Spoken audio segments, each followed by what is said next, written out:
Right down here, Chuck Cavaleris. He's the only 99-1 the sports animal non-entity because the rest of it, we have Vince Ferrara right here. New guy, Tyler Ivins. Thanks for joining us. Appreciate you.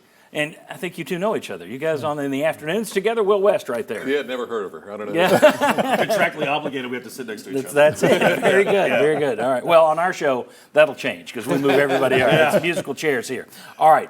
Tennessee gave up 6 runs, and Evansville had the bases loaded when Tennessee closed the door in Game 1. Game 2, Purple Aces scored 10 runs. It's the first time a number 4 seed in the tournament, a regional 4 seed, has gone on to beat the number 1 seed overall. I think other than yesterday, what were they, 0-30? 0-30. Yesterday? Yes. The Evansville head coach said it was by far the biggest win in Evansville history. Okay. All that said, the pitching numbers I threw out that you were giving up some runs, you had a bad day at the office yesterday. Vince, let's start with the pitching. How big of a concern is it right now? I think everyone, if you went into the tournament, everyone's feeling good about this team, period. But if you made people choose, you feel better about the bats or the arms. I think everybody says the bats. It's kind of playing out that way, but it's a little worse than what people thought just in these last 2 games. What's up with the arms? Yeah, I think it's a small sample size because they've really pitched pretty well. Now, when you look at them in 2022, they had dominant arms, they had first round or high draft pick talent. So it's different the way they put it together. You haven't had those elite top of the SEC type of arms. Drew Beam was really the only known commodity coming into the season as their second game starter on the weekend. Yeah. But they've really had starters out of the pen help them get to the finish line. So because they don't have that name value or overwhelming numbers, people have thought, oh, that's going to be a concern. They've made it work. And yeah, in this regional, they've given up more runs than we've seen. I don't know if it's fatigue or what, but it was very surprising. Their bullpen was 38-5 before that game this season. Wow. You won't find another bullpen with that and an ERA sub of 4 because it's an offensive sport. And that's another part of it. Plus, Evansville is so experienced. It's just kind of part of the deal. They did what Tennessee normally does offensively. Not only 2-out hits, 7 of their 10 runs were with 2 outs. And those can be demoralizing for you. Right.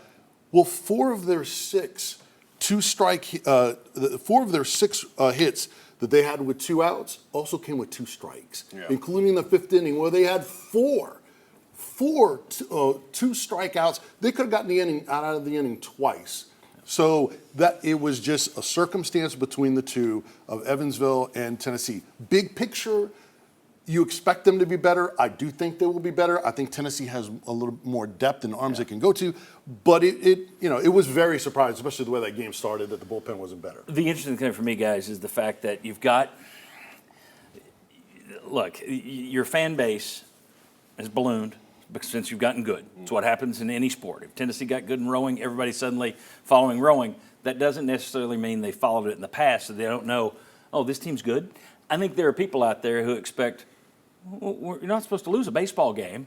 It's like, yeah, you lose baseball games. I mean, if the first place team in the NL East plays the last place team in the NL East, that's not an automatic 4-game sweep. Right. So bad teams can beat good teams. 4 seeds can beat 1 seeds. I think there's a tendency now to kind of erase what we were saying just 24 hours ago about this team. But they are sitting on the verge here. So your thoughts on where this team is at the moment? But my concern is not that Evansville is going to homer them. Like yesterday, they hit home runs that I don't expect them to keep hitting today against Tennessee. The small ball aspect of what they're doing, that's not modern baseball. A lot of these kids have never seen that. You saw them pitching-wise work the outside strike zones. And if they're getting that call, Tennessee will have to chase balls, and that's going to end up being a problem. But I do wonder, can they small ball Tennessee to death here? Because modern baseball players aren't used to handling that. And I thought at times Tennessee looked like they struggled to be able to handle that. So how does Tennessee handle the pressure? That's going to be a big question for me. Tennessee still has more talent. But, I mean, yesterday, you're bottom of the 9th, 2 outs, full count, Christian Morris at the plate. Mm-hmm. It's exactly the scenario you play out when you're a child, right? Yeah. And then you have that moment, and he goes chasing, and it doesn't work out for him. You mentioned pressure.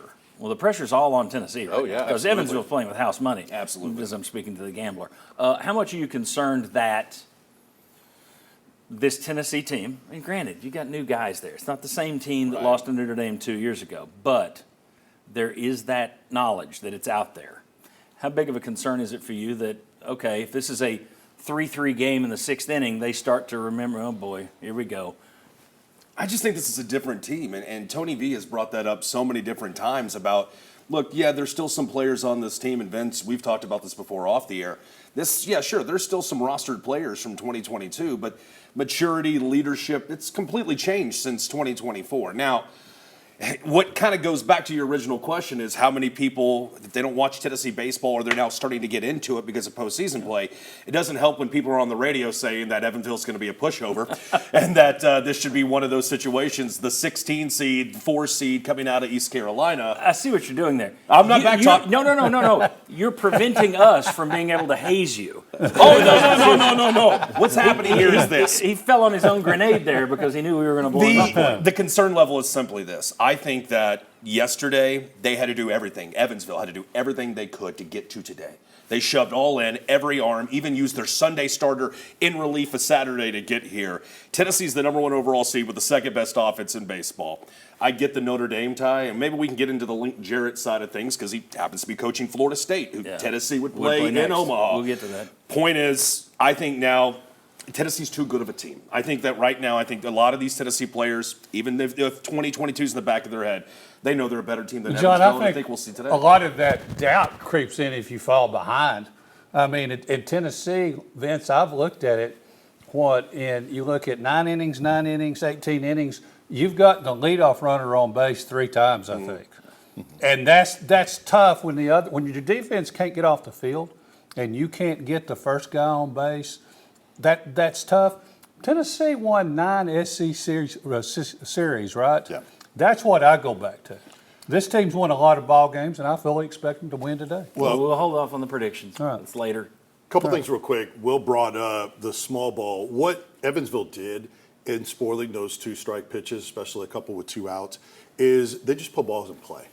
And so they weren't trying to hit home runs or anything like that. And that's normally an approach Tennessee has been great at all season long. Situation hitting, yes. All the record home runs, they do that. But they also will go the other way or find the hole when they're playing poolside.